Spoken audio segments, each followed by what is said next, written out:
아, 지난번에 공부 마친 부분이 22장 27절까지 해서요. 오늘 22장 28절부터 시작하겠습니다. 네, 지금 배우시는 부분은 그 강동원 선생님이 주신 구조에서 보시면 그 아래 노란색 칠한 부분이에요. 그래서 율법의 세부 사항에 대해서 다루는 부분을 계속 같이 공부하실 거고요. 23장까지는. 그리고 24장이 되면 하나님이 임재하시는 내용이 나오고 25장에 가면 하나님이 이제 청성막을 만들라고 하시고 그 청사진을 보여주신 이야기로 이어지게 되겠습니다. 그래서 28절을 이제 시작할 건데요. 보니까 너는 재판장을 모독하지 말며 백성의 지도자를 저주하지 말라. 이 말로 시작되는데 지난번에도 강동하사님 말씀하셨지만 재판장이라는 단어가 그 다른 번역에서는 그 원어 원문에서도 엘로힘이라고 되어 있기 때문에 그것은 이제 사람이 아니라 하나님을 말씀하고 계시는 부분이어서 이 부분도 너는 하나님을 모독하지 말라라고 이해하시면 될 것 같고요. 그래서 이것은 이제 또 백성의 지도자라고 뒷부분에 나온 부분도 하나님이 세운 하나님의 뜻을 따라 세움을 입은 어떤 권위를 받은 자, 영향력 있는 자를 말하는 것으로 이 공식적인 지도자나 비공식적인 지도자를 모두 포함하는 그런 단어라고 합니다. 그래서 이 말씀을 볼 때 생각나는 게 이제 전도서 말씀도 생각났고 이제 왕에 대해서 얘기할 때 침실에서라도 부자를 저주하지 말라고 했지만 왕을 저주하지 말라는 얘기가 나오고 또 뒤에 로마서에 보니까 각 사람 위에 있는 권세에게 복종하라 이런 말씀이 나오죠. 그래서 권세는 이제 하나님으로부터 나지 않음이 없다라고 로마서에서 말하고 있고 베드로전서에 보니까 무사람을 공경하며 형제를 사랑하며 하나님을 두려워하며 왕을 존대하라 이런 말씀이 나와 있습니다. 그래서 하나님이 권세자를 세우셨을 때에 하나님이 권위를 주시고 세운 사람들에 대해서 우리가 하나님이 세운 자라라는 마음으로 존중해야 한다 이런 말씀이 나오죠. 근데 여기서 이제 질문이 드는 거예요. 그래서 오늘날 통치자들을 우리가 보는 우리의 통치자들이잖아요. 대통령부터 해서 이런 사람들을 그 사람들은 하나님이 직접 세운 사람인가? 그럼 이 원리가 그대로 적용되는가? 이렇게 생각되는 거죠. 그들은 존중되어야 하는가? 그래서 사실 그들은 이제 지금 이제 우리의 대통령 우리가 투표로 선출했잖아요. 그래서 이제 역사 속에 보면 이 수많은 사람들이 이제 불의를 통해서 권력을 쟁취한 케이스도 많이 보잖아요. 선거 부정이나 막 이런 걸 통해서. 그래서 그런 사람들에 대해서 우리는 어떤 이 하나님이 말씀하신 이 저주하지 말라 이 어떤 그 권위에 순복하라 이게 어느 정도까지 우리가 들어가야 되는가 약간 생각하는데 사실 우리 그들의 이제 통치 행위가 하나님의 법에 합당한가 아닌가에 따라서 우리 각 개인이 그들을 영향력 있는 리더로 존중해야 할지가 말지가 결정되지 않을까 저는 이렇게 생각을 해봤습니다. 실제로 이제 이스라엘 역사 가운데는 하나님이 하나님을 경외하지 않는 리더를 세움으로 말미암아서 그 백성들까지 다 이렇게 하나님이 어쩌면 심판하시는 그런 모습들을 우리가 볼 수 있거든요. 불의한 리더나 무능한 리더를 통해서 그 나라를 징계하시는 그런 케이스를 많이 보거든요. 그렇다면 우리가 그 불의한 리더가 우리에게 세워질 때에 그 아래에 있는 백성으로서 국민으로서 우리의 자세는 우리가 회개하고 돌이킬 것이 있는지 하나님 앞에서 반응해야 하는 것이고 하나님이 주시는 벌이라면 좀 잘 받으면서 시간을 지내서 바른 리더가 세워지도록 기도해야 하는 게 바른 자세가 아닐까. 그 권위에 그냥 순복하는 것보다는 바른 리더가 세워지도록 기도해야 하는 것이 아닌가 이런 생각을 좀 해봤습니다. 다음 거로 넘어가겠습니다. 31절에 보니까 너는 내게 거룩한 사람이 될 테니 들에서 찢긴 동물의 고기를 먹지 말고 그것을 개에게 던지라 이런 말씀 나오죠. 29절 30절에는 이제 내가 추수한 것과 내가 짜낸 집 바치기를 더디하지 말고 이런 말씀 처음 난 아들과 처음 난 소와 양을 내게 주라라는 말씀이 나오고 그리고 나서 이어지는 게 이 거룩함에 대한 이야기 31절에 나오고 있습니다. 하나님 자신이 이제 거룩한 분이시므로 그 백성도 거룩해야 된다라는 말씀을 하시는 걸로 제가 이해했는데요. 이 거룩하라라는 말씀은 성경 여러 곳에서 이제 반복적으로 말씀하고 계시죠. 그래서 그 거룩한 삶을 살라고 지금 이렇게 율법에 대한 세부 조항들을 친절히 말씀하고 계시는 것입니다. 출애굽기에 이미 앞에서 19장 6절에 보셨던 것처럼 여기 19장 6절은 사실 하나님께서 이스라엘을 출애굽시키신 목적이 기록되어 있다고 저는 생각했는데 보니까 너희가 내게 대하여 제사장 나라가 되며 거룩한 백성이 되리라. 너는 이 말을 이스라엘 자손에게 전할지니라. 그래서 그들을 출애굽시킬 때에 특별히 그들을 구별하여서 거룩한 제사장 나라가 되고 하나님의 거룩한 백성이 되기 위해서 출애굽시켰다라고 말씀하고 계시고 로마서에도 보니까 바울도 그리스도 안에서 잘 된 우리가 하나님의 자녀로서 거룩한 삶을 살면서 우리의 매일의 삶이 거룩한 산 제사로 드려져야 한다고 이제 말하고 있는 거죠. 그래서 현재 우리의 일상생활 속에서 이 거룩한 삶을 살기 위해서 세상의 흐름과 다르게 내가 더 지불해야 될 대가가 있는가를 생각해 보는 건 굉장히 중요할 것 같습니다. 우리의 삶이 영적인 제사를 하나님 앞에 거룩한 산제사를 드리는 그런 삶이어야 한다라는 거죠.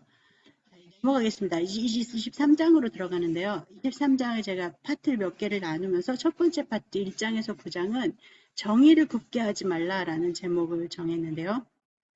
1, 2절에 보니까 너는 거짓된 풍설을 퍼뜨리지 말며 악인과 연합하여 위증하는 증인이 되지 말며 다수를 따라 악을 행하지 말며 부당한 증언을 하지 말라 이런 말씀이 있습니다. 그리고 나서 이어지는 게 가난한 자의 송사라는 단어가 3절에도 나오고 6절에도 반복되더라고요. 그래서 동정심이라는 이유로 정의를 버리거나 재판을 굽게 해서는 안 된다. 그 사람들이 가난하고 불쌍하기 때문에 재판을 굽게 해서는 안 된다라는 말씀. 재판이 정에 치우칠 수 없다라는 말씀이 나와요.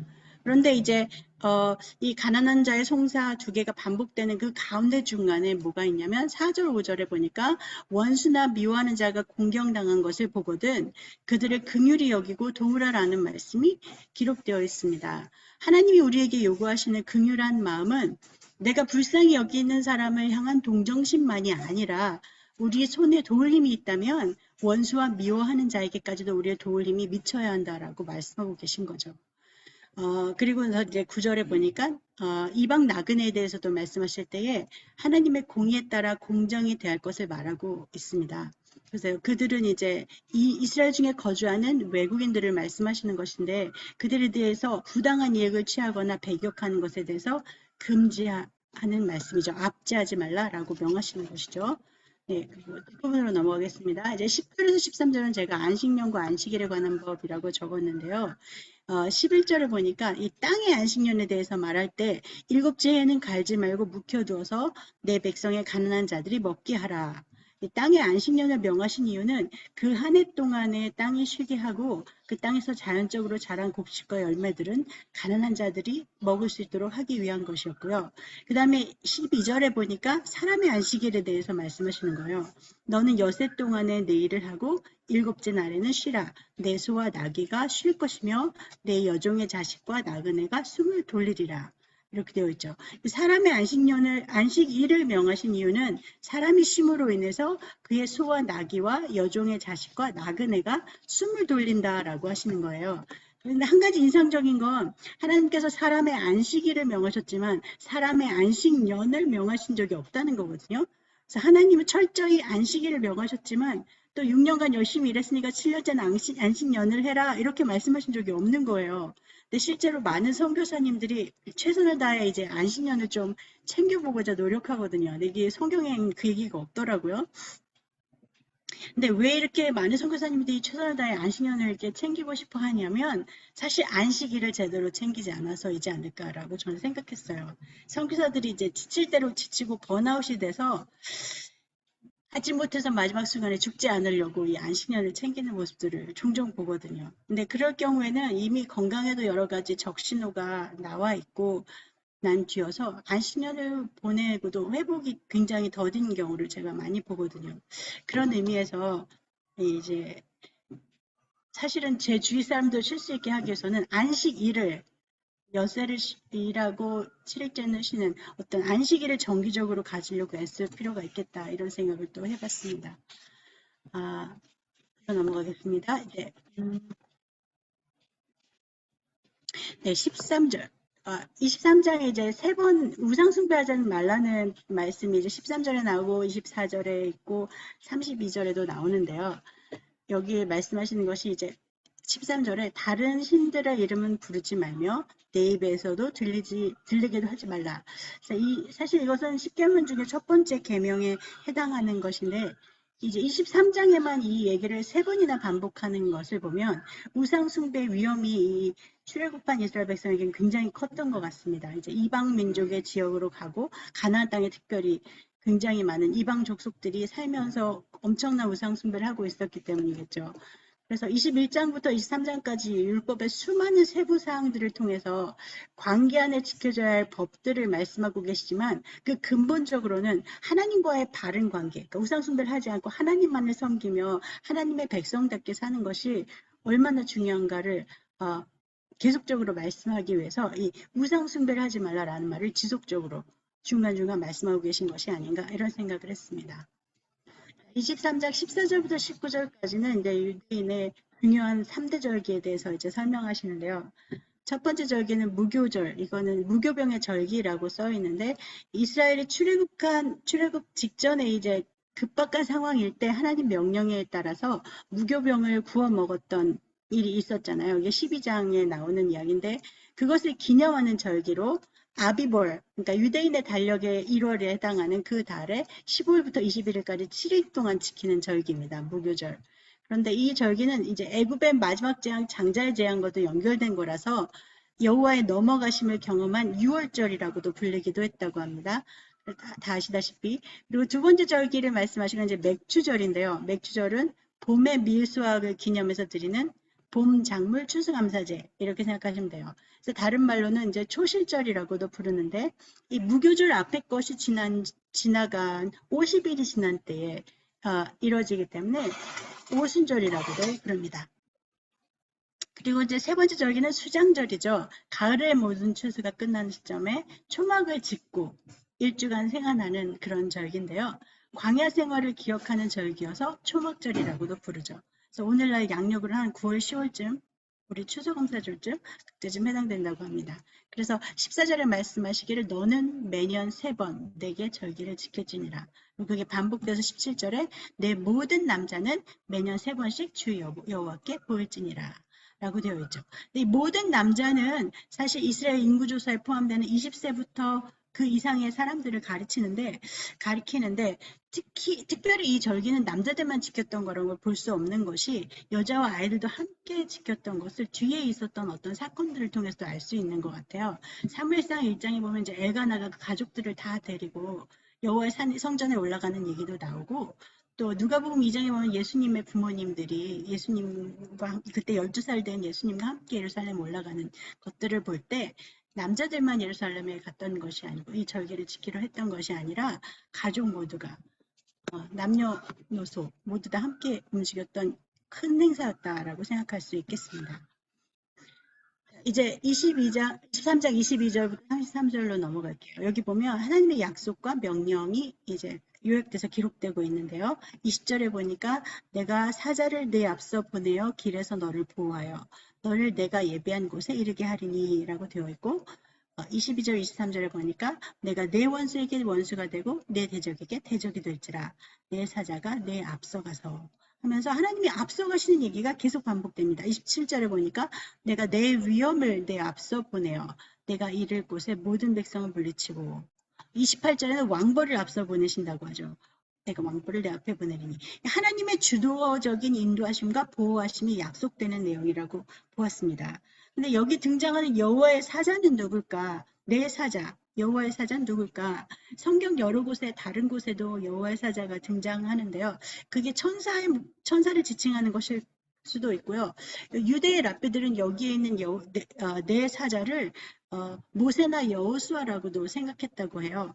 근데 21절 말씀에 보면 너희는 삼가 그 목소리를 청종하고 그를 노엽게 하지 말라. 그가 너희의 허물을 용서하지 아니할 것은 내 이름이 그에게 있음이라.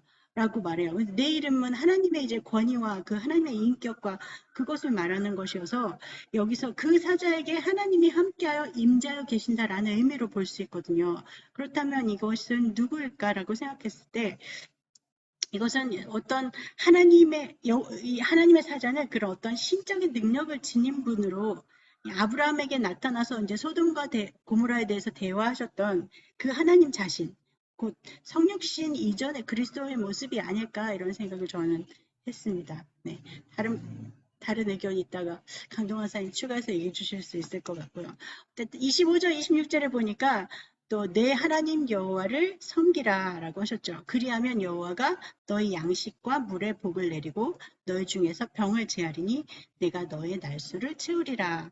물이 귀한 팔레스타인 지역에서 양식과 물의 복을 내리고 병을 제하겠다는 약속은 굉장히 크고 의미 있는 약속이겠죠.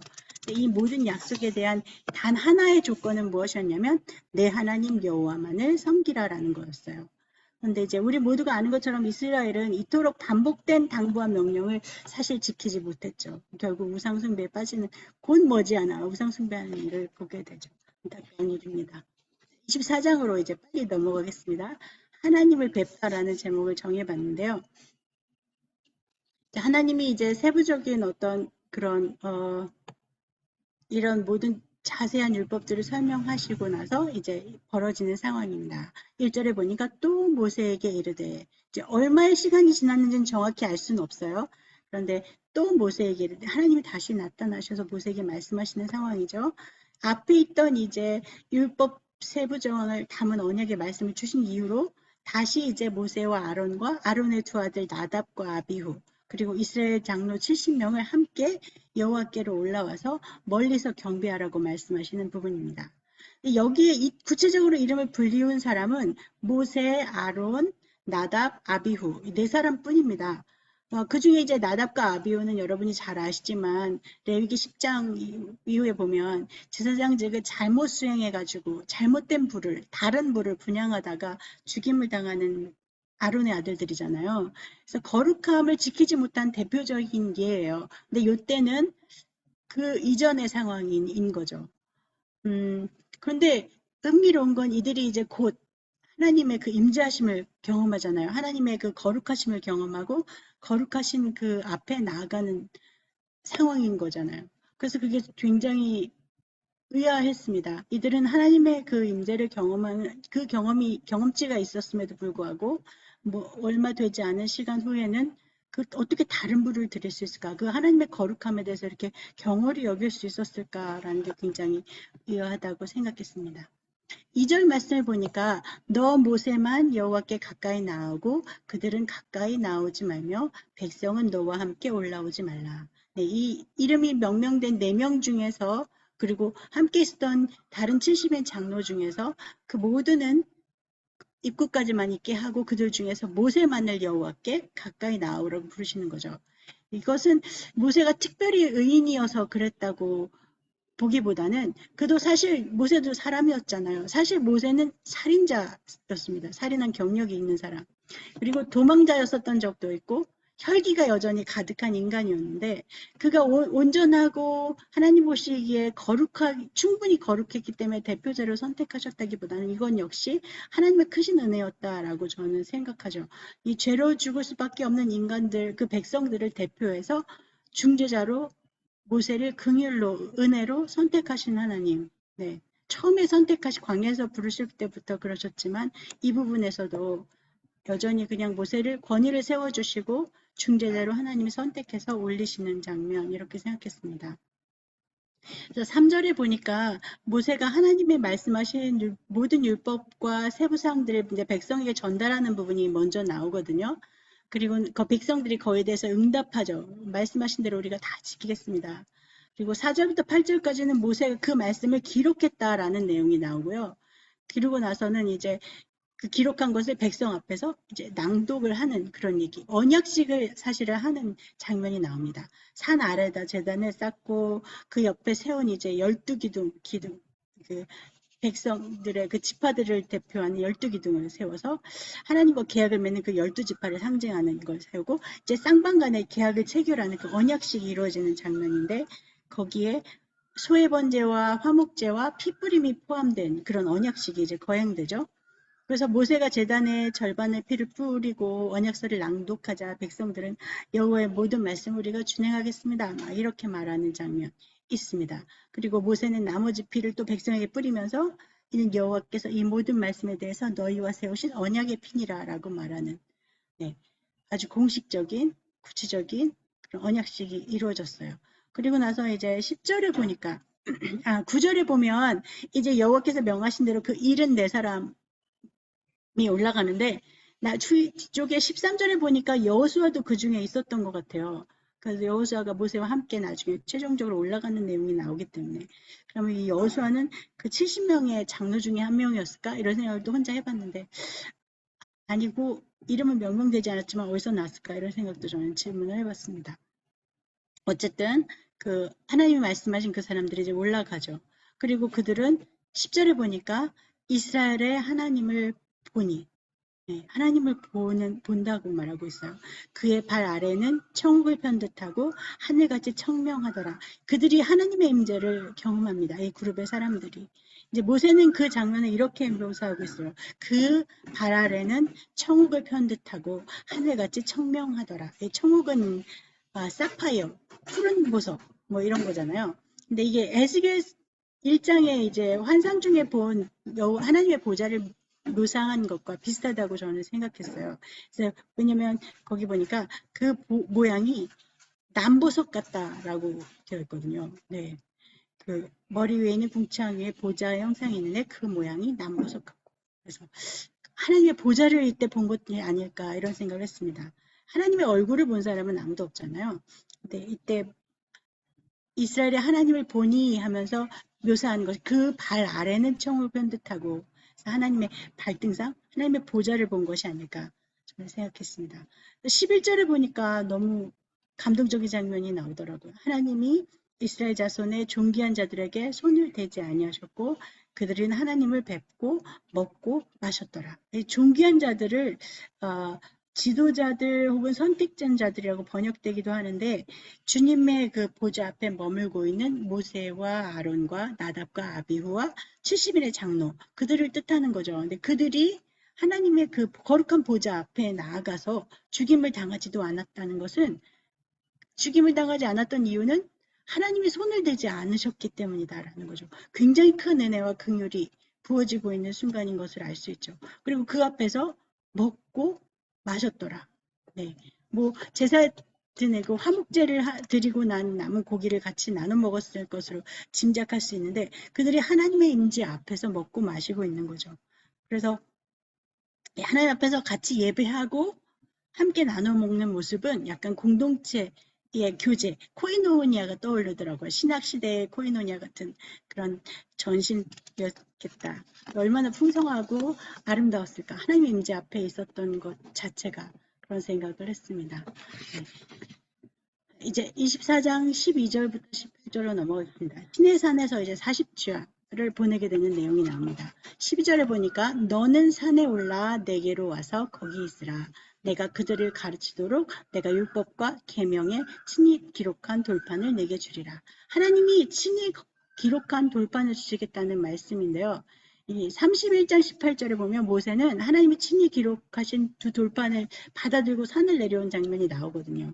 그래서 그 기록한 돌판 그것에 이제 받아오게 될 곧 그 돌판에 문제가 생기지만 어쨌든 받아들여 내려오는 상황이 되게 됩니다.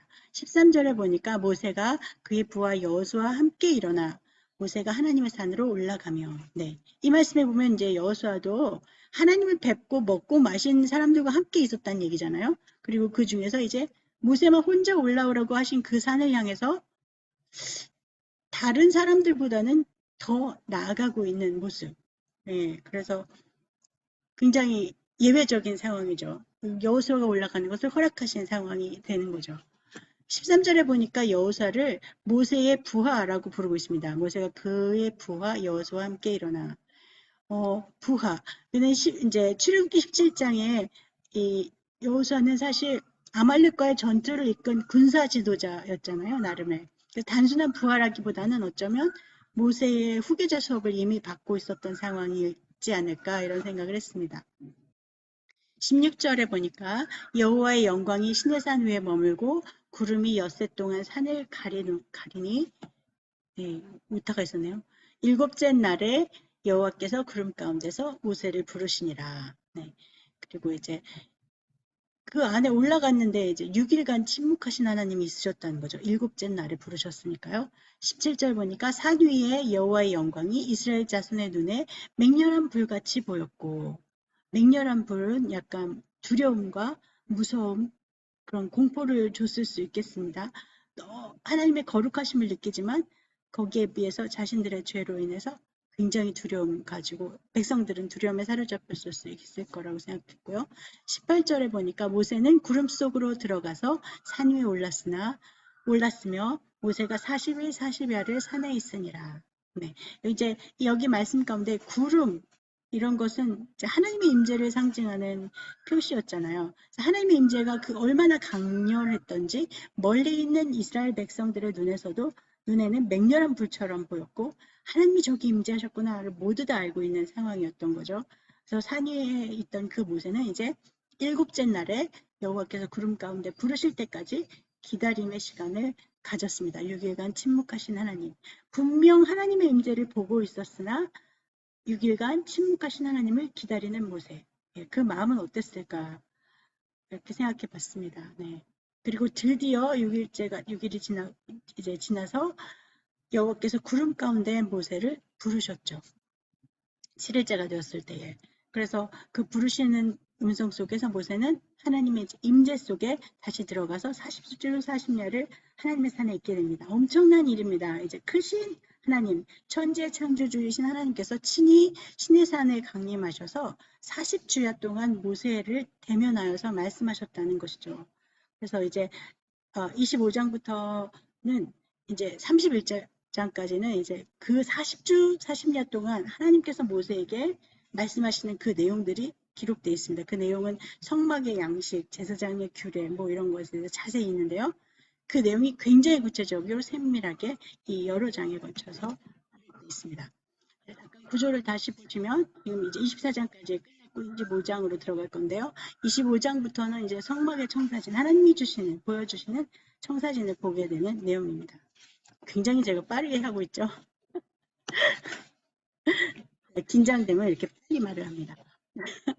25장 1절부터 9절에 보면 성소를 지을 예물에 대한 이야기가 나옵니다. 2절에 보니까 이스라엘 자손에게 명령하여 내게 예물을 가져오라 하고 기쁜 마음으로 내는 자가 내게 바치는 모든 것을 너희는 받을지니라. 여기서 예물은 기쁘게 자원하여 자발적으로 바치는 물건이어야 한다라는 말씀을 포함하고 있어요. 마음이 함께 가야 한다라는 것이죠. 그래서 주께 예물을 드릴 때는 습관적이거나 형식적일 수 없다라는 말씀이에요. 그래서 이걸 제가 읽을 때는 주일헌금에 대해서 다시 이제 돌아보게 됐습니다. 이제 매주 드리는 주일헌금 역시 우리가 마음을 담아야 하는데 저는 요즘에 그 주일헌금을 그거로 하거든요. 이 폰으로 하거든요. 이렇게 보내는 거. 봉투를 집어넣어서 이렇게 요즘 현금을 안 들고 다니니까. 그래서 그렇게 이렇게 보냈는데 습관적으로 이렇게 뜩뜩 누르는 게 아니라 마음을 담아라. 네, 이 부분은 좀 약간, 마음을 담아야 되지. 습관적일 수 없지. 네, 다시 생각하게 되는 것 같아요. 3절부터 7절까지는 예물로 받을 물품들이 이제 나열되어 있습니다. 근데 그것들은 이제 성막을 지을 때뿐 아니라 이제 성소에 밝힐 등불에 쓸 기름도 있고 제사장의 겉옷 앞에 붙일 흉패에 박을 보석들도 있어요. 굉장히 다양한 것들이 리스트가 쭉 나와 있습니다. 백성들이 그걸 가지고 있을 만한 그런 리스트죠. 애굽을 탈출할 때부터 챙겨서 나올 수 있을 만한 그런 것들이요. 그것을 다양하게 기록하고 있습니다. 그리고 8절에 말씀하시길 내가 그들 중에 거할 성소를 그들이 나를 위하여 짓되 이렇게 말씀하시거든요. 하나님께서 이스라엘 백성 가운데 그 거하심을 모두가 보고 알 수 있도록 성소를 지으라라는 것이죠. 그래서 그것은 그들 중에 거하겠다. 내가 그들 중에 거할 성소. 하나님이 그 백성들 한가운데 거하겠다라고 말씀하시는 거예요. 온 우주도 담을 수 없는 하나님이시잖아요. 우리가 다 알듯이. 그런데 하나님이 친히 그 백성들 중에 거하시면서 그들을 돌보시겠다라고 말씀하시는 거죠. 그래서 이 짓게 될 성소는 이 참 믿기 힘든 이 약속에 대한 증표가 되는 거죠. 하나님이 내가 너희 가운데 있겠다라는 약속의 증표. 요즘 하나님 우리 안에 거하시죠. 정말 믿을 수 없는 그 약속이 성취되셨고 예수님을 통해서 그리고 그분이 우리 안에 거하시게 되는 놀라운 일. 근데 그 시작이 예표가 여기부터 출발이 아니었을까. 백성들 가운데 도저히 담기실 수 없는 그 하나님이 거하겠다고 하시고 거하시는. 네. 그래서 백성들이 이 성소를 볼 때마다 아 하나님 우리 중에 계시구나. 우리 가운데서 우리를 돌보고 계시구나를 그냥 알게 되는 거죠. 25장 22절에 보니까 이제 하나님이 성막을 만들라고 하신 목적이 기록되어 있습니다. 거기서 내가 너와 만나고 이렇게요. 예. 하나님은 백성들과 교통하기 위한 장소를 허락하신 것입니다. 9절에 보니까 무릇 내가 내게 보이는 모든 모양대로 장막을 짓고 기구들도 그 모양을 따라 지을지니라 이렇게 기록되어 있습니다. 예, 성막과 그에 관계된 모든 기구들이 이 하나님의 세밀한 계획을 따라 제작되었음을 알게 하는 구절인데요.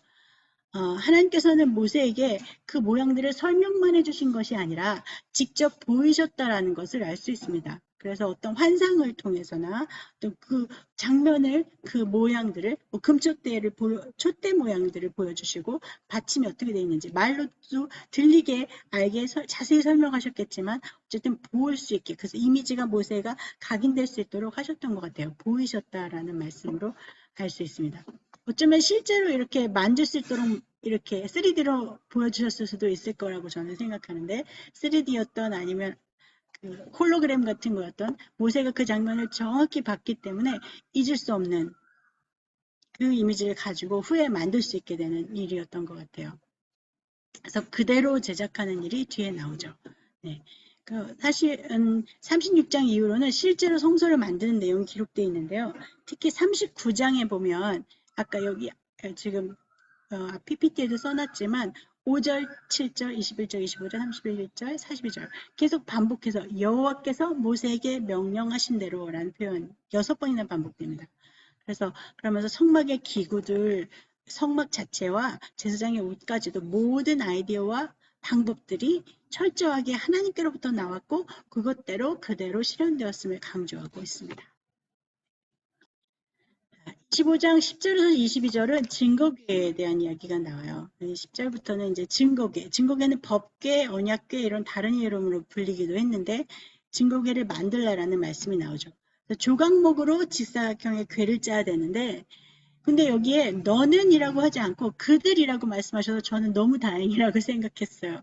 왜냐하면 우리가 다 알고 있듯이 이제 하나님은 손기술이 있는 사람들을 사용해서 이 일을 감당하게 하시잖아요. 뒤에 오올리 부살렐과 오올리압 은사 있는 사람들이 나타나잖아요. 그래서 성막 기구와 제작에 굉장히 주도적인 역할을 하고 또 많은 기술이 있는 사람들이 함께 붙어서 이 일을 한단 말이죠. 그런데 그 최종 책임은 물론 모세에게 있었습니다. 모세가 이것을 청사진을 봤기 때문에 그 자리에 함께 있으면서 또 계속 감독 지시를 큰 그림 안에서는 계속 보여주고 이 세부적인 것을 다 전달을 했겠죠. 근데 어쨌든 정말 기술 있는 사람이 할 수 있다는 게 얼마나 은혜인지 하나님이 모세가 너가 만들어봐 너가 궤를 짜봐 이렇게 하지 않으시고 그들은 조각목으로 궤를 짜대. 저는 이 말이 되게 좋더라고요. 함께 할 수 있다라는 것이 좋았습니다. 네네.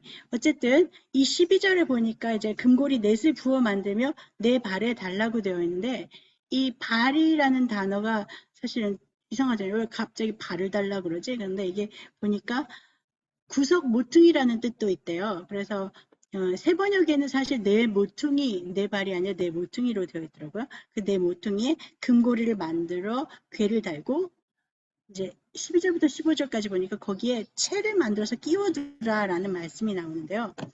15절에 그 채는 궤의 고리에 꿰인 대로 두고 빼내지 말라라고 되어 있습니다. 증거궤는 처음부터 이동용으로 만들어졌던 거예요. 그래서 이동용 고리가 사실 달려있는 그 성막 기구들 중에는 증거궤 외에도 뭐 진설병상, 분향단, 번제단 이게 다 이제 그 고리를 만들고 그 이제 채를 껴서 이동할 수 있는 기구로 만들라고 처음부터 그렇게 하셨는데 여기 특별히 15절에는 언제든 끼워두라라는 명령을 하셨던 거예요. 근데 그 이유는 이제 이 법궤를 다른 부분을 만져서 이 거룩함에 접근하다가 죽는 일이 생기지 않도록 하기 위해서 항상 끼워두라는 말씀이셨는데 이게 참 곧바로 잘 안 지켜진 것 같아요. 왜냐하면 뒤에 이제 민수기 4장에 보니까 고아짜손한테 이제 진영을 떠나기 위해서 성막을 접을 때에 법궤를 덮고 그 채를 꿰라라고 말씀하신 분이 나오는 거예요. 그래서 항상 그 채가 꽂혀져 있었다면 또 꿰라는 말씀이 없었을 텐데 어떤 이유에서든지 였는지는 모르지만 만들고 난 후에 채를 빼어두었던 것 같습니다. 근데 이 부분에 대해서 하나님이 그냥 그들의 편의를 허락하셨던 것이 아닐까, 그냥 묵인하셨던 것 같아요. 민수기의 거기 앞에 여기 있는 4장 5절 6절에 보니까 진영이 전진할 때 아론과 그의 아들들이 들어가서 칸 막는 휘장을 걷어 증거궤를 덮고 그 위에 해달의 가죽으로 덮고 그 위에 순정색 보자기를 덮은 후 그 채를 꿰고, 예, 그래서 이미 이제 민수기 4장에는 이미 채가 분리되어 있어서 다시 끼웠다는 거죠. 어떤 이유에서든지. 근데 이쯤에 이제 생각나는 것이 베레스 울사 사건이잖아요. 다윗이 법궤를 옮겨오려 할 때에 법궤를 수레로 이동하다가 이제 사건이 발생했던 건데, 만일 그때 법궤의 사방 고리에 채가 끼워진 상태로 보관되어 오고 있었다면 아예 수레에 올릴 생각을 못했을 텐데, 그렇지 않을까요? 그랬으면 그냥 채가 꽂혀 있으니까 채를 이렇게 들어 올려서 올 생각을 처음부터 했을 텐데, 참 안타까운 일이다. 어쨌든 우리의 어떤 불편한 것 때문에 하나님의 최선에서 우리가 차선을 선택할 때에 하나님이 그냥 묵인하시는 그런 경우가 있는데요. 그것이 우리의 생명과 죽고 사는 문제와 직접 연결되지 않을 경우라서 그냥 하나님이 그래 그러면 그렇게 해라라고 허락하는 것에 대해서 사실은 어떤 그에 따르는 위험부담과 대가가 요구되는 것이 아닐까, 이런 생각을 또 해봤습니다. 네. 16절로 넘어가겠습니다. 16절을 보니까 내가 내게 줄 증거판을 그 궤 속에 둘지며, 그래서 증거궤는 이제 언약궤 혹은 법궤라고 불린다고 말씀드렸는데 그 이유는 그 궤 속에 율법이 적힌 돌판을 보관하였기 때문이잖아요. 근데 17절에 보니까 순금으로 속죄소를 만들며, 그래서 금으로 그룹 둘을 속죄소 두 곳에 쳐서 만들되 속죄소와 한 덩이로 연결되게 할지며, 이렇게 하셨어요. 그래서 그림에 보신 것처럼 저 윗부분에 올려져 있는 그 부분을 속죄소라고 부르는 거죠. 그리고 속죄소를 궤 위에 얹고 내가 내게 줄 증거판을 궤 속에 넣으라. 속죄소는 증거궤를 덮고 있는 뚜껑을 말하는데, 이 속죄소라는 말의 원어는 덮는다라는 단어에서 유래된 말이래요. 근데 그 말은 속죄하다, 용서하다라는 상징적인 의미를 가진대요. 그래서 이 속죄소는 인간의 죄를 덮어서 용서해주는 장소이자 또 하나님이 용서하시기 위해 강림하시는 자리여서, 영어로 보니까 자비의 자리라는 뜻의 mercy seat으로 번역이 되어 있더라고요. mercy seat. 그래서 하나님의 공의를 상징하는 증거판, 그 그림을 보시면 아래는 증거궤잖아요. 하나님의 공의를 상징하잖아요. 율법이니까. 근데 그 율법 위에 하나님의 자비를 상징하는 속죄소가 올려져 있는 거예요. 하나님의 공의 위에 하나님의 자비가 우리를 용서하시고 또 우리를 만나주시는 그 은혜와 자비가 얹어져 있는, 그래서 이 법궤와 속죄소가 이렇게 얹어져 있는 모습 자체가 굉장히 은혜가 되더라고요. 그래서 하나님의 공의로 우리 대신 십자가 지신 예수님의 대속의 은혜를 완벽하게 예표하고 있는 모습이 아닐까라고 생각했습니다. 네, 여기까지 나누고요. 이제 관찰 우리가 나누는 건데, 쉬었다 할까요? 아니면 계속 할까요?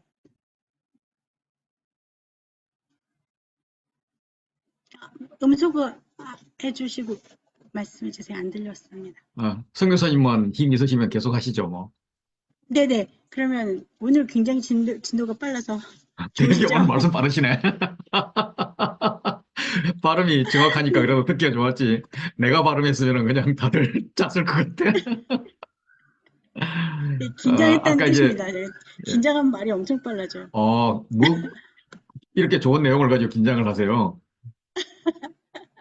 네. 아까 자, 이제, 이제 성 교사님께서 네. 사자에 대해서 뭐 할 말이 있을 거다 그랬는데 뭐 할 말 없고요. 뭐 사자에 대해서는 다들 의견이 뭐 그렇죠. 뭐 사자가 하나님 자신을 나타내기도 하면서 또 사실은 대행자니까 대행자이면서 또 자신을 나타내니까 그건 뭐 애매한 거고. 특이했던 것은 안식년에는 땅에게만 이야기했지 사람에게는 없다. 그 말에 대해서 다시 한번 더 생각하게 되네요. 저는 사실은 이제 어, 가난 정착을 기본으로 했기 때문에 그러면 대다수가 농사를 짓는다. 그럼 농사를 지으면 어, 뭐 땅이 안식하면은 농사 짓는 사람은 당연히 안식이니까 그게 안식년 아닌가. 그냥 이렇게 생각을 했었는데 이제 그렇게 넘어갔는데 이제 오늘 성경 선생님 딱 말씀을 듣고 보니까 아이 가만히 있어 봐. 이 사람들이 원래 본업은 농사보다는 그 가축 기르는 거잖아. 목축이잖아. 그럼 그 목축하는 사람들은 뭐 하지? 계속 일해야 되는데 농사 짓는 사람은 일 안 하고 그럼 그게 뭐 한 10대 2대 8 정도 된다 치면 3대 7 정도 된다면은 3은 일하고 10은 놀고 그 좀 그렇겠다 뭐 이런 생각을 했었습니다. 그래 이게 어떤 의미일까? 요거 한번 나눠보면 좋겠다 싶어요. 예, 돌아가면서 나누시죠. 이거에 대해서 이 어떤 의미일까? 그러니까 어 안식년이 사람에게는 없는데 그냥 일반적으로 우리가 생각할 때는 당연히 땅이시고 사람들은 대부분 다 농사꾼이기 때문에 사람도 쉰다 이제 이렇게 생각을 해왔단 말이죠. 예, 그렇게 해왔는데 어, 그렇다고 사람이 쉬는 말이 없는데 농사 안 지으면 또 쉬어야 되나? 또 그때도 뭐 장사하는 사람도 있고 뭐 여러 가지가 있을 텐데 특히 목축하는 사람은 아예 직업일 텐데 그러면 안식년 동안에 뭐 하라는 건가? 땅의 안식년 동안 사람은 뭐 하라는 건가? 요거에 대해서 상상력을 한번 돋궈보죠. 예, 저는 그, 이 성경의 구체적인 내용들을 잘 모르고 신앙생활을 해오다 보니까는 안식일은 뭐 일주일에 한 번 하는 거니까 그런데 어, 안식년이라는 단어에 대해서는 좀 그러지 않아도 생소하다 하는 생각이 들었는데 그래도 뭐 목사님들 뭐 때 되면은 안식년을 갖다가 보낸다 하고 그런데 뭐 안식년이 있으면은 속으로는 그 생각도 했습니다. 그럼 왜 안식월은 없을까? 예. 안식일이 있고 그 안식년이 있으면은 안식월은 왜 없는 것일까 하는 그런 생각도 한번 해봤었거든요. 그런데 정말 지금 강동 간사님 얘기처럼 그러면 그 농사 짓는 사람은 안식년 해서 쉰다고 치면은 그러면 목자들이 그러면 안식년 해서 쉬면은 그 소들은 1년 동안 그냥 스스로 먹으면서 사는 그 소들도 안식년을 가질 수 있는 걸까 하는 그런 생각이 언뜻 상상돼 있습니다. 그리고 또 안식에 또 달인 또 우리 또 김인수 장로님이 계시니까 한번 좀 듣고 싶습니다. 들어주셔서 감사합니다. 원래 이 박장로님이 갑자기 물어보면 굉장히 약하신데 오늘은 아주 답을 잘 하시네. 어, 어, 이제 그 십계명이 이제 시내산에서 받았는데 그 중에 안식일을 쉬어라고 했는데 사실은 십계명 받기 전에 그 출애굽하고 둘째 달 15일에 정확하게 30일 만에 양식이 떨어져 가지고 불평을 불만하니까 이제 만나를 내리면서 이제 하나님께서 그랬거든요. 엄청난 양식을 줄 테니까 이제 그 먹을 일용할 양식만 그 가지고 오라. 그리고 그것을 만나를 주면서 너희들이 내 계명을 지키는지 확인하겠다고 이렇게 말하면서 사실은 안식일이 십계명 주기 전에 미리 이제 안식일부터 쉬고 있으면서 십계명에서 줬더라고요. 그래서 안식년은 안식이라고 안식년 기년하고 이게 연관돼서 있기 때문에 그 안식일을 하고 상관없이 설명하기는 조금 어려운 것 같고 아까 여기 보니까 땅을 쉬게 하는데 파종도 하지 말면서 포도원과 그 과일 농사도 이제 뭐 파종은 안 하는 거니까 일단 그것도 쉬라하는 거니까 아마 단순하게 그 한 해 농사 땅을 씨를 뿌리고 보는 농사뿐 아니라 과목은 수년간 키워서 하는 그 자체도 이제 하는 것 같은데 그,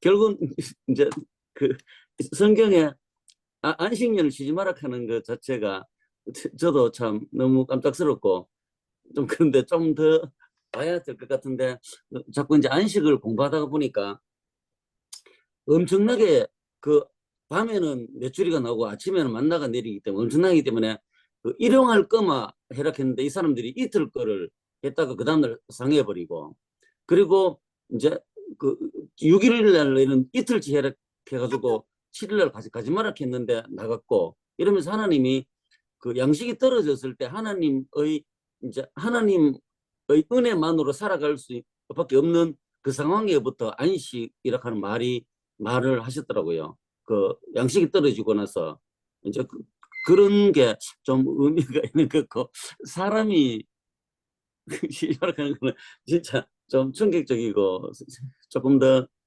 묵상해 봐야 되겠습니다. 좋은 그 인사이트를 준 윤여정 선교사님께 너무 감사드립니다. 이상입니다. 이, 이 문제의식을 전혀 가져본 적이 없어가지고, 일단은 나도 오늘 처음 가졌다니까. 예, 급한 대로 그 생각을 해보면은,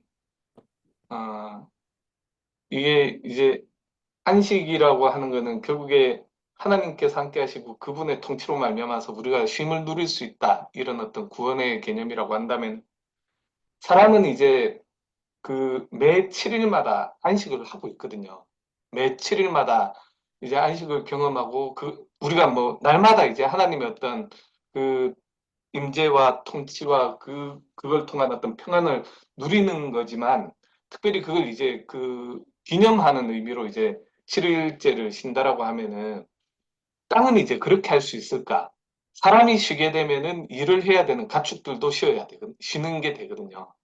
이게, 그리고 살아있는 것들에 대해서는 며칠마다 안식은 내 집에 거하는 뭐 이방인이나 객이라도, 그리고 가축들까지 그렇게 하라고 했는데, 땅은 이제 가만히 생각해 보면 사람이 농사 지을 때는 사람이 쉰다라고 해가지고 땅을 쉬는 게 아니거든요.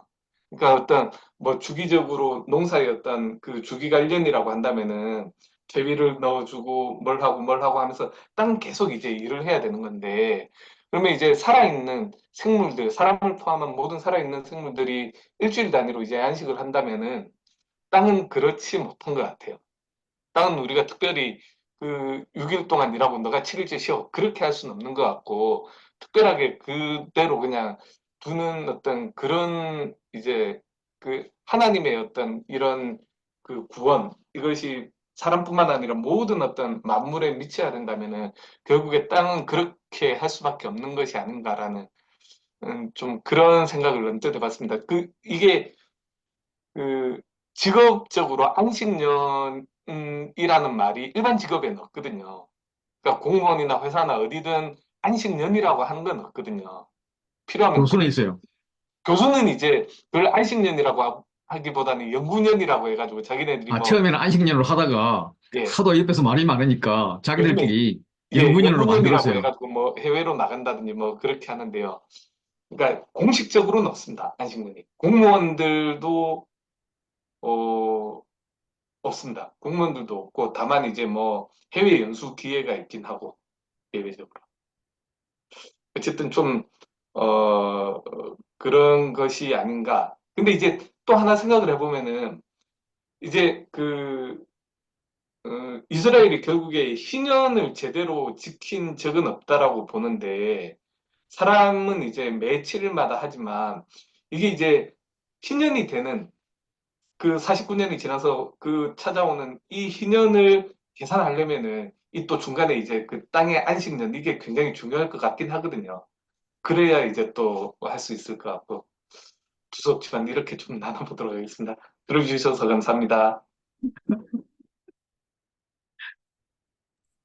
저도 그 안식년에 대해서는 저희 교수님이 이제 제가 입학했을 때 안식년을 가셨거든요. 그래서 그 안식년은 알고 나머지는 잘 모르는데 아까 그 권호서 형제님이 말씀하시는 거 들으면서 얼핏 생각났던 게 제가 예전에 어느 유튜브에서 봤는데 어느 공원이었어요. 그 야산의 공원이었는데 거기 많은 동물들이 벼락에 맞아서 다 죽은 거예요. 근데 공원에 다 그 시체들로 다 덮여져 있었을 때 사람들이 이거를 빨리 치워라 막 했지만 그 자연, 생물학자들은 아니다. 그냥 둬라. 그냥 두는 것이 자연의 법칙이다 하고 그곳에 그 떼죽음을 당한 동물들을 그냥 두었어요. 그리고 나서 몇 년이 지나서 보니까 오히려 그 땅이 더 좋게 되고 뭐 계곡에 물도 흐르고 새들도 많이 찾아오고 그 공원이 훨씬 더 사람이 손이 닿았을 때보다 더 건강해졌다라고 하면서 자연의 섭리에 대해서 이제 얘기를 해줬거든요. 그게 안식년이 아니었을까? 그 공원은 아무도 만지지 않고 아무도 하지 않은 오로지 그냥 자연의 섭리대로 뒀을 때 물이 다시 흐르고 천연기념물들이 다시 이렇게 돌아오는 계기가 되었다라는 것이 저는 되게 감동이었거든요. 그게 안식년인 것 같아요. 사람의 손이 닿지 않는 거, 그냥 오로지 자연의 섭리에 맡기는 거. 맞진 않겠지만 저는 좀 그렇게 이해를 했어요. 들어주셔서 감사합니다. 예. 그래서 그 가축들이 야생동물 비슷하게 돌아가가지고 이제 하나님의 손에 의해서 뭐가 이루어지면 좋겠는데 우리는 그냥 세상 물에 찌들어 있으니까 그게 될까 이런 고민을 하고 있는 거겠죠. 그런데 우리는 이제 이런 걸 할 때 억지로 결론을 좋은 방향으로 내리잖아요. 그래서 농사 짓지 않는 사람은 뭐 할까? 현대 시대에는 대부분 다 농사를 안 지는데 뭐 할까? 그냥 성경 공부하자 이렇게 결론 내리면 되지 않을까? 별로 마음에 안 들어 하시네. 윤여정 선교사님 못 알아들어서 내가 작은 소리로 이야기해서. 성경 공부하면 되지 않을까? 안식년에는. 예. 쓸데없는, 한번 이거 계속 여러 사람하고 한번 나눠봐야 될 것 같아요. 제가 우리 동네 목사님들하고도 한번 나눠보고 좋은 결론 있으면은 말씀드릴게요. 예. 그럼 이제 다음 진행해 주시죠. 성교사님. 네, 중요한 건 안식이 아닐까 이렇게 생각했어요. 안식년이냐, 안식월이냐, 안식일이냐 모든 단어보다 안식하는 걸 잊지 말아야 되는데 사람들이 하도 잊어버리니까 안식일을 꼭 지켜라 라고 말씀하시는 게 아닐까. 그래서 우리의 하나님 앞에서 늘 우리가 거하니까 하나님과 함께 있는 시간은 우리의 매 순간 매 호흡마다 있어야 되는 거지만 우리의 몸이나 생각이나 이런 지정이가 쉴 수 있는 안식이 필요한 것이 아닌가. 그래서 네, 그렇고요. 다시 화면을 공유해야 될까요? 어떻게 안 보셔도 아시지 뭐, 않을까 안 보셔도 싶은데. 될 것 같은데. 네, 안 보셔도 예. 되죠? 아까, 네, 그러면 예. 다 아까 우리 알고 발표했던 계시니까 순서대로 그냥 하시죠, 뭐. 네, 얼굴 다 보이시게 해서 이게 나을 것 같아요. 일단 그럼 진설병을 주는 상에 대한 이야기 23절부터 30절까지의 내용을 먼저 해보죠. 박문주 장로님 먼저 말씀해 주시고 그 순서대로 이제 돌아가면서 하시면 될 것 같습니다. 네. 진설병을 두는 상. 일단 그 23절에서 진설병을 무엇으로 상을 만들었나 조각목, 24절에서는 주위에 무엇으로 쌌는가, 순금으로 쌌다. 그리고 25절에서는 주위의 턱은 얼마나 크기였는가, 손바닥 넓이만한 턱. 그다음에 26절에는 네 발, 네 귀퉁이에는 무엇을 달았는가, 금고리 넷을 달았다. 그다음에 그 금고리는 어디에 붙였는가, 27절 턱곁, 그 금고리의 용도는 무엇인가, 매일 채를 꿰는 곳. 28절에서는 채는 무엇으로 만드는가, 조각목으로 만들고 금으로 싸고. 29절 상 위의 기구들은 무엇으로 만드는가, 순금으로 만들며 라고 얘기를 했고요. 저는 여기에서 모든 것을 그 만들 때에 가장 중요하게 어, 나오는 소재가 순금이다. 왜 순금으로 하라고 하나님께서는 그렇게 지시했을까? 순금은 세상에서 가장 가치 있는 금속이며 또 순결, 명예, 보상함, 영광 등을 상징을 한다. 근데 무엇보다도 중요한 것은 순금은 변질되거나 녹슬지 않는다. 그래서 변질되고 녹슬지 않는 그것으로 만들어서 이때 만들어진 그 성전의 기구들이 계속해서 몇십 년, 몇백 년을 이어져 내려와도 그대로 있는 그런 부분들은 아마도 그렇게 영원히 변치 않는 우리 하나님의 영광을 보여주는 것은 아닌가 그렇게 생각이 들었습니다. 들어주셔서 감사합니다. 나눠주셔서 감사합니다. 저는 참 이런 그 성전 기구들을 좀 더 공부해야겠다는 그런 도전만 조금 받고 상세한 내용은 잘 몰라서 조금 민망했는데, 이제 좀 특별히 눈에 띄는 거는 그 조각목이 이제 아카시아 나무라 하는 그 해석이 있어가 제가 아카시아를 새롭게 보게 됐습니다. 이번 성경을 통해서. 그리고 이제 얼핏 그 절기 같은 거 나타내는 그 성경 무슨 책이 얼핏 뽑힌 것 같은데, 이게 진설병 상은 그 북쪽에 드는 거로 얼핏 들어가지고 그 북쪽에 드는 그 의미도 또 있다고 좀 들었는 것 같고 좀 그렇습니다. 부족하지만 여기까지만 나누겠습니다. 들어주셔서 감사합니다.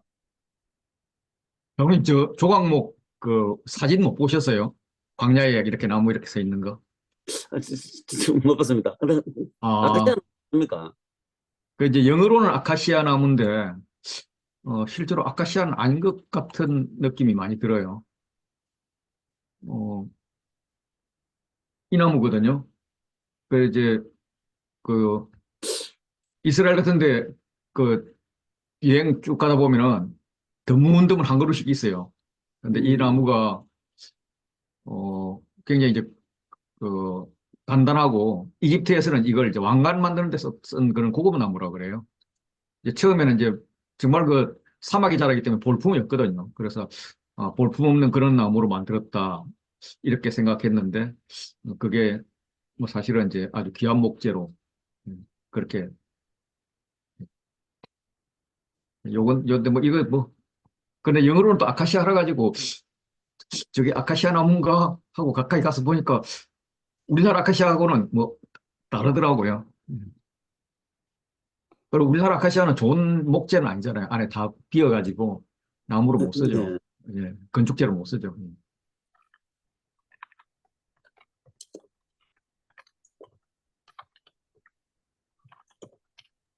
예, 제가 나눠 보겠습니다. 근데 그 김인수 장님 말씀하신 것처럼 이게 이제 거의 뭐 그 내가 볼 때나 읽을 때나 어디에서 이야기를 들을 때 거의 한결같이 이제 그 성소의 기구는 모든 것이 예수님을 예표한다. 딱 그게 머릿속에 있어가지고 그 이상은 이제 잘 생각이 이제 떠오르지는 않았는데, 그래서 이제 그 오늘 이제 그 낮에 좀 그 눈을 부라리고 좀 봤었거든요. 그랬더니 이제 금이 유난히 많이 나온다. 금이 유난히 많이 나온다라고 해가지고 처음에 진설병 상을 보면서 하나님의 그 먹는 거기 때문에 금이 이렇게 많이 나오나 했는데 또 다른 곳에도 계속 이제 금으로 만드니까 그건 또 아닌 것 같고라고 생각을 하다가 그 내렸던 결론은 이게 하나님의 영광과 권위를 나타내는 거기 때문에 결국에 어떤 그 상징적인 의미로 이제 금을 하는 것이 아닐까. 보통은 이제 왕국 그 자기네들의 종교적인 그런 거나 뭐 왕궁을 금으로 그 감싸고 하는 거는 자기네들의 영광을 드러내는 것인데, 이것은 어떤 그 자기네들의 힘, 영광 이런 것들을 드러낸다고 하면 이스라엘은 지금 이제 광야에서 이걸 만들고 있기 때문에 자신들의 힘이나 어떤 부를 나타낼 그런 건 아니고, 단지 이제 출애굽해서 나올 때 자기네들이 이제 애굽인들에게 받아왔던 그걸 가지고 어찌 보면 십시일반을 모아가지고 하는 건데, 결국에 이것이 어떤 하나님의 영광을 드러내기 위해 하나님께서 그렇게 명령하셨던 것이 아닌가라는 생각을 하고요.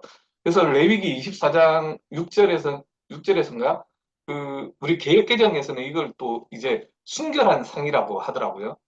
그래서 이 단어가 왜 순결한 상이라고 쓸까라고 해가지고 찾아봤더니 세번역이나 영어 성경 같은 데서는 이걸 또 금상이라고 골드라고 또 표현을 해놓고 이게 어떤지는 모르겠는데 어쨌든 좀 그런 의미가 있었고 또 한편으로는 왜 굳이 이 지성소 안에 이렇게 그 지성소 안에 이게 떡상을 이렇게 놓았을까? 성소 안에 떡상을 놨을까?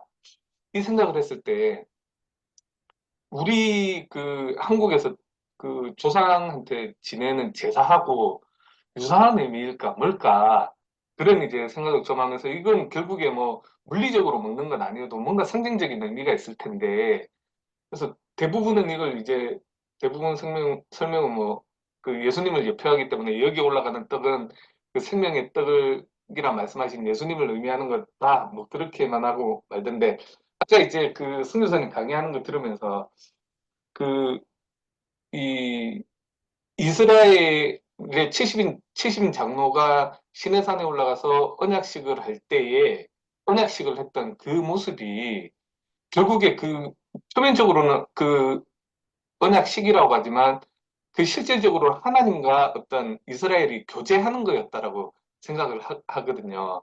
그래서 하나님께서 이걸 통해서 내가 너희하고 먹고 마시고 교제를 하고 싶어 어떤 그런 의미가 아닌가라는 좀 생각을 했습니다. 근데 이제 이게 제가 이제 이런 생각을 하게 됐던 건 생명의 떡이라고 한다면은 모든 어떤 사람들이 먹어야 될 텐데 한편으로 이건 이제 그 매 안식일마다 제사장들이 올리고 제사장들만 나눠 먹는 그런 거다 보니까 온 백성에게는 이게 이제 가지 않는 그런 문제점이 있더라고요. 물론 오히려 바칠 때 이제 백성들이 바친 예물로 이걸 만드는 거긴 한데 그래서 상징적으로 그러면 이걸 하나님께서 내가 너희와 먹고 마시는 어떤 그런 교제의 의미로도 볼 수 있지 않을까라는 생각을 좀 했습니다. 들어주셔서 감사합니다. 생명의 떡이라고 하는 해석은 또 처음이네요. 저는 대부분 어떻게 해석을 하느냐 하면 이거는 이제 12지파를 상징하는 12개의 떡이고 그거는 이제 하나님 앞에 있는 백성의 얼굴이거든요. 그래서 등잔 때가 하나님이 빛을 비춘다면은 그 얼굴을 그 하나님이 내게 빛을 비추사 그 얼굴을 넣어서 하는 그 백성의 얼굴을 보여주는 그 백성의 얼굴로 우리는 대부분 나는 그렇게 해석을 해왔고 그렇게 책에서 다 읽었는데 간사님도 책을 많이 읽으시면서 좀 의외로 이 떡을 환임이라고 해석을 해가지고 그렇게 얘기도 봤는데 생명의 떡이라고 또 하는 것도 꽤 있는 것 같습니다. 이게 그래요. 그냥 이거를 제가 이제 처음에 말씀드린 것처럼 이거를 성소의 기구는 예수님을 예표하는 거다. 전제해놓고 예수님에서 답을 찾다 보니까 네, 결국에 그건 좀 예수님께서 억지가 요한복음에서 억지네. 내가 생명의 떡이다 하는 그걸 네. 가지고 와서 그냥 설명을 하는 그런 식이더라고요. 그래서 이게 이제 그 그러니까 이제 하나님 뭐 임재 앞에 항상 우리가 있어야 된다. 백성은 항상 하나님 임재 앞에 있어야 된다. 이런 의미로 이 떡을 이제 이해를 하잖아요. 그래서 그리고 이제 이 떡상하고 떡에 대한 표현은 성경들에 여러 가지로 나타나요. 그래서 순결한 상, 아까 말씀드린 레위기에 나오고요. 떡을 진설하는 상, 진설병의 금상, 뭐 이런 식으로 표현되고요. 떡상이 이제 어, 진설병은 이제 그 원래 의미가 이제 얼굴의 빵이기 때문에 상은 어전상, 하나님 임자 빚는 상 이런 의미이고 이게 이제 진설하는 떡상, 항상 진열하는 떡상, 뭐 거룩한 떡, 뭐 이런 식으로 떡도 이제 표현이 되죠. 예, 그렇습니다. 예. 나 네, 이번 관찰 질문은 너무 어려웠습니다. 저도 하나도 몰라서. 근데 다행히 다들 몰라서 이건 아무도 모르셔가지고 몰라. 다행이라 나는 이거 생각이 우리가 들어요. 항상 이야기하는 게 아니 이미 그 뭐야 이걸 이야기할 때는 그렇게 이걸 결국 이제 이것에 근거해 가지고 그 이 말씀에 근거해가지고 기구들 다 만들었단 말이에요. 만들고 나서 이걸 기록해서 남기는 이유가 뭐냐? 왜 레위인들이 읽게 하냐? 지금 유대인들이 읽게 하냐? 다시 만들 것도 아닌데. 예. 그럼 유대인도 아닌 우리가 왜 읽어야 돼? 뭐 이런 거 항상 있어요. 그래서 이거는 이렇게 해석을 깊이 하려고 그러면은 다 그 좀 이상한 해석이 되긴 해요. 그래서 걱정하지 마시고. 그런데 요즘 윤승 저희, 교수님 하는 네, 정도만큼 하면 될 것 같아요. 저희 남편이랑 요즘에 계속 성경 통독을 하거든요. 저녁마다 읽고. 여기 들어오라 네, 그래. 네, 그래서 지금 출애굽기를 읽으면서 이 부분을 보면서 이 얘기를 했어요. 이거 진짜 하나님이 지시하신 거 맞아? 이렇게 하나님이 어떻게 이렇게 한 규빗 테두리에 금을 두르고 어떻게 이런 것까지 일일이 다 말씀하실 수 있냐? 진짜 하나님이 하신 거 맞아? 막 이랬었거든요. 너무 신기해가지고. 네, 이상입니다. 저는 이제 그 진설병의 크기가 얼마냐 하면은 떡 하나가 10분의 2 에바거든요. 그래서 에바가 이제 뭐 시기마다 그 양은 좀 현대 이걸 바꾸면 얼마나 되는지 그거는 좀 달라지지만 그래도 이게 굉장히 커요. 그렇게 예를 들면 만나가 내릴 때 한 사람이 하루에 이렇게 거두는 양이 10분의 1 에바였거든요. 그럼 10분의 2 에바는 한 사람이 이틀 동안 먹을 양이라고 해요. 빵이 이틀치 먹을 빵이라고. 이틀치 6끼. 뭐 이 사람들 하루에 2끼 먹는 다음에 4끼 먹을 빵이라고요. 그 엄청난 큰 빵을 하나, 둘, 셋, 넷, 다섯, 6개를 이렇게 쌓아야 되는데 그걸 어떻게 쌓았을까?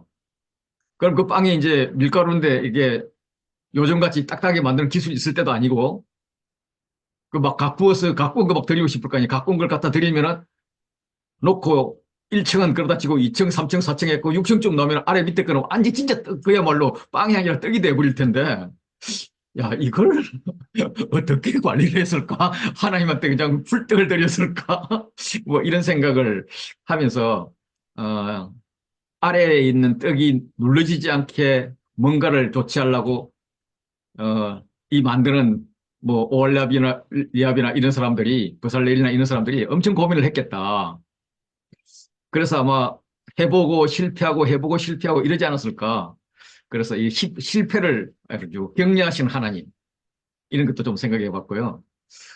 그걸 하면서 결국은 참 많은 그 하나님을 만나기 위한 기도를 했겠다. 기도하게 하시는 하나님. 그래서 이것을 통해서 하나님은 그런 의도를 하지 않았나. 예, 별로 좋은 해석은 아니지만 그런 묵상을 해봤습니다. 저도 왜 하나님이 떡을 바치라고 하셨을까?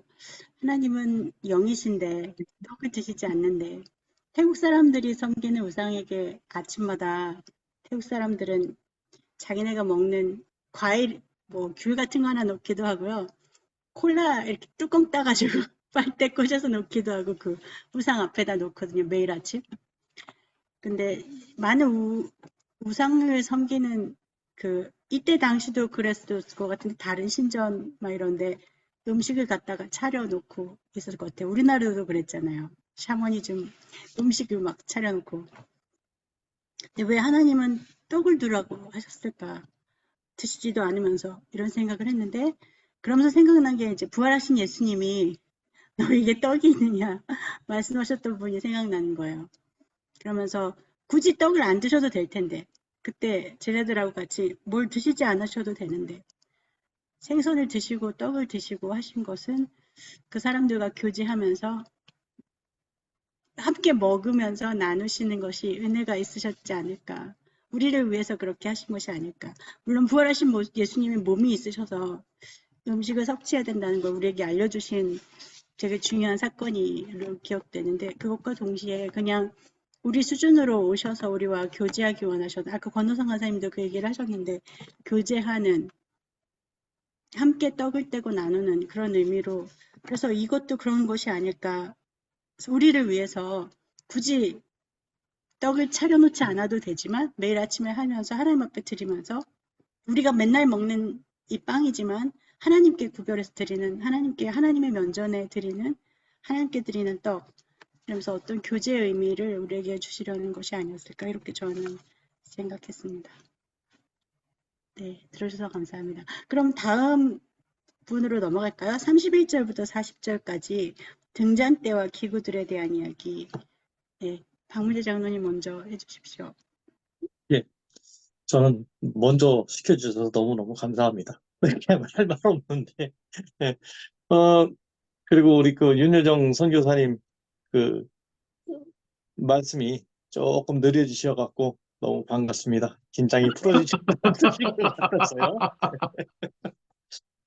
예, 먼저 25장 31절에서 등잔대 무엇으로 만들었는가? 순금으로. 가지는 몇 개인가? 32절 6개.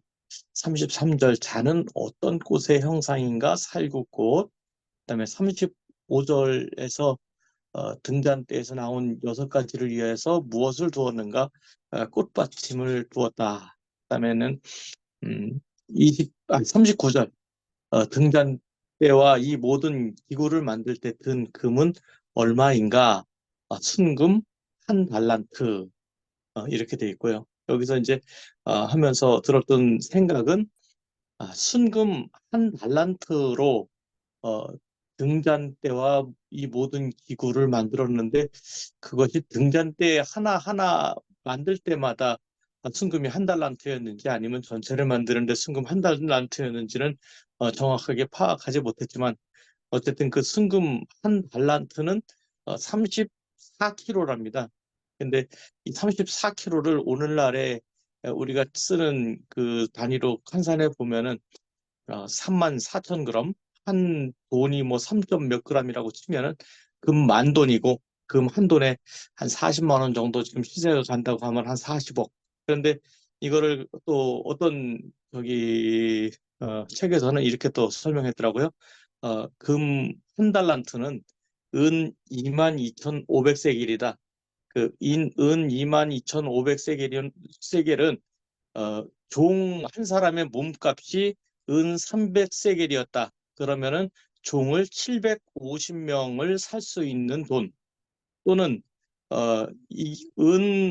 한 세겔은 노동자 4일의 품삯이었다고 합니다. 그럼 22,500을 4일로 곱하면은 9만 일이 나오고요.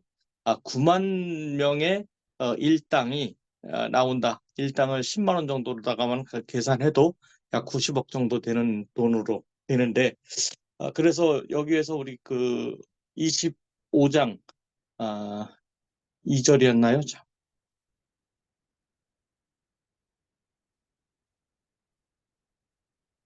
25장 2절에서 보면은 기쁜 마음으로 내는 자가 내게 바치는 모든 것을이라 그랬는데 사실상은 기쁜 마음으로 내는 자가 내게 바치는 모든 것만 너희는 받을지니라 이렇게 해석이 돼야 되는 건 아닌가 하는 생각이 들고요. 거기에 들어오는 목록 중에서 금과 은과 놋과 이런 부분들이 있는데 이스라엘 백성들은 또 이렇게 많은 양의 금을 어, 아낌없이 바쳤다 그런 부분들이 들었고요. 또 두 번째 이제 관찰한 부분은 다는 어떤 꽃의 형상인가 살구꽃. 그래서 이 살구꽃 살구나무 하면은 그 예레미야나 이런 선지자들이 생각나고요. 언어 유희 생각이 납니다. 그래서 뭐 아몬드 나무라고도 하는데 그것이 중요한 것이 아니라 어, 이것을 보면서 그 히브리어의 그 뜻은 뭐 지킨다, 뭐 지켜주신다 이런 뜻으로 생각해 봤을 때 그 꽃의 형상을 만들려고 한 거는 하나님께서 영원히 지켜주신다는 그런 의미가 있지 않을까 하는 생각이 들었습니다. 그리고 또 한 가지 그 발견한 부분은 지금 뭐 이 출애굽기를 읽다 보면은 그래도 19장까지 읽고 또 24장까지는 그런 대로 읽는데 25장이 시작되면은 이게 뭔 얘기인지 알지 못해갖고 그냥 문자적으로 읽었다. 오늘 25장 읽고 26장 읽었습니다. 27장 읽었습니다. 이렇게 해서 40장까지 통독을 했습니다. 이렇게 얘기했던 기억이 나는데 그런데 공교롭게도 지금 이제 6장, 37장 이렇게 나오는 부분에 보면 똑같은 내용들이 나오는 것을 보면서 그래도 머릿속에 조금 잊어버리지 않은 부분이 있어가지고 이거 앞에서도 나왔던 부분이었던 것 같은데 하고 읽었던 그 생각이 나는데 이제 조금 확실하게 생각이 드는 거는 지금 우리가 공부하고 있는 이 부분은 하나님께서 이렇게 만들어라 하고 설계도를 딱 주신 부분이고 그리고 36장 이후로 이제 나오는 그 부분에서는 이렇게 만들었습니다 하는 그 부분이었거든요. 그래서 지금 오늘 그 나눔의 관찰의 질문 이 부분이 혹시 공유가 되시면 한번 공유를 해주시면은 제가 37장을 한번 읽어보도록 하겠습니다. 선교사님 혹시 공유 됩니까? 화면 공유.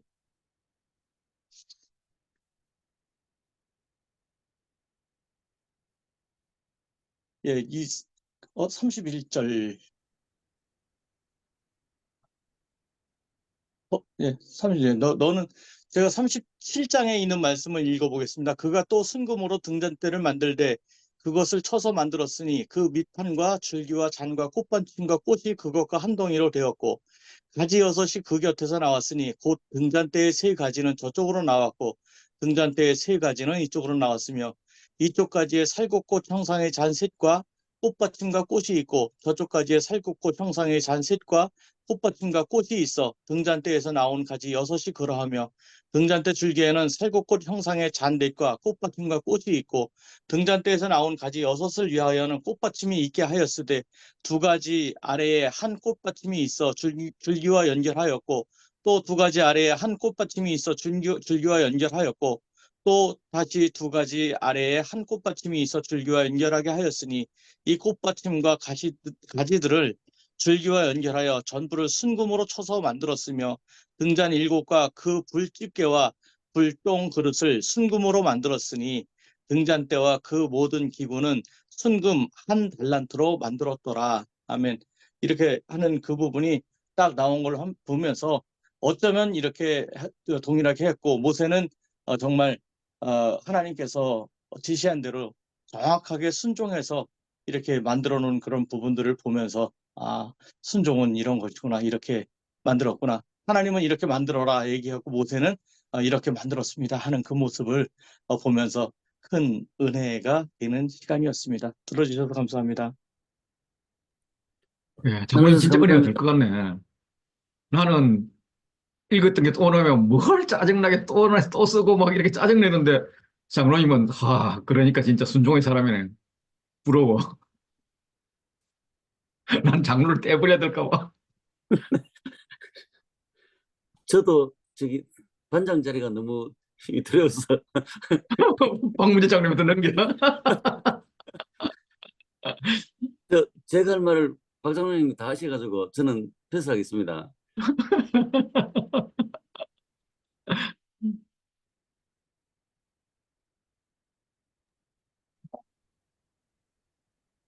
이게 뭐 저도 이거를 참 뭐라고 할 그거는 아닌데 어쨌든 오늘 저 생각을 참 많이 했거든요. 왜 그 쇼헤드 살구 아몬드 이걸 왜 썼을까? 그 제가 이제 배경 지식이 없다 보니까 이게 이집트에 있었을까?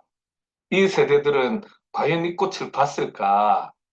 그 이게 계속 찾다 보니까 이게 가나안 지역에서는 봄에 제일 먼저 피는 꽃이다. 그래서 이걸 이제 뭐 화수한다, 감시한다, 뭐 이런 의미로 쓴다라고 하는데 또 이게 예레미야서 1장에서는 반드시 이루어질 거를 의미하면서 언어 유희로 썼던 그런 말이기도 해가지고 막 뭔가 있지 않을까 계속 그 생각을 하다가 나중에 이제 이 덮개 안에다가 그 이 쌍난 아론의 지팡이도 넣었는데 그것도 살구꽃인데 살구나무라고 하는데 뭔가 있지 않을까 하고 계속 생각은 했지만 결론은 내리지 못했고요.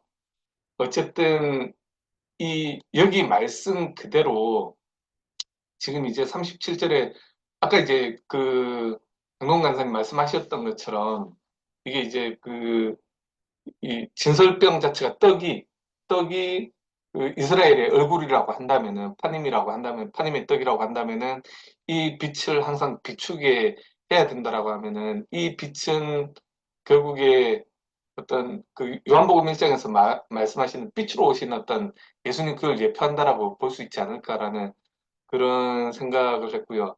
조금 떠올랐던 거는 이게 그 중간사에서 나오는 것처럼 그, 그 요한인가가 하여튼 이제 이스라엘 예루살렘을 회복해가지고 들어갔을 때 그 기름 얘기가 나오는 것처럼 어떤 성령의 부으심이 또 계속 있어요. 어떤 이런 그 우리 어떤 조망하신 빛의 어떤 조명이 계속 이제 우리에게 오는 어떤 그런 부분일 수도 있겠다라는 그런 생각도 좀 했었고, 예, 정확하게 결론은 못 내리고 오늘 하루 종일 생각만 좀 많이 했던 하루였던 것 같아요. 들어주셔서 감사합니다.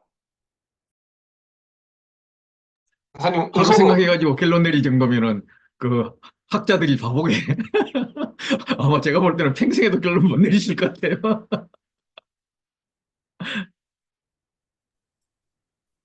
저도 잘 모르겠어요. 근데 그 살구꽃이 왜 자꾸 나올까 그 생각은 잠시 저도 했었어요. 잘 모르겠습니다. 김인수 장로님하고 권어서 형제님께 감사합니다. 다 모르셔가지고 제 앞에서 이상입니다. 네, 뭐 이렇게 이걸 놓고 강의하는 제 같은 경우는 항상 이제 뭐 떡상 나오면은 그냥 그 다윗은 그 거짓말 해가면서 그걸 먹었냐 그래도 왜 제가 안 되냐면 이런 이야기하고 이, 이 등년 때 나오면은 뭐 그게 수준절 매너랑 다 다른 거다. 그거는 9개짜리고 이건 7개짜리다. 뭐 맨날 이런 것만 하다가 실제로 이제 관찰을 하면서 이렇게 보려니까 정말 참 답답하더라고요. 나도. 그래서 이제 제가 봤던 것 중에 하나는 어, 순금을 쳐서 이제 등잔대를 만들잖아요. 그래서 이제 순금 그러면 이걸 참 애지중지해야 될 이제 귀한 건데 지금 뭐 우리도 귀한데 그 사람들은 굉장히 귀했을 텐데 그걸 막 쳐서 만든다. 물론 뭐 그게 의미가 뭐 이렇게 주물러 하지 말라 이런 의미지만은 그래서 쳐서 만든다 이게 그 침을 당하는 그 검. 그래서 결국 등잔대가 만들어지는 그 검은 어 얼마나 고난을 당했을까. 예를 들어 뭐 예수님으로 비긴다면 예수님이 이런 치심을 당하신 건데 어 이게 나라면 하나님께서 나를 침을 통해서 빛을 발하게 하는 게 아닌가. 이런 묵상을 했습니다. 저는. 예, 들어주셔서 감사합니다.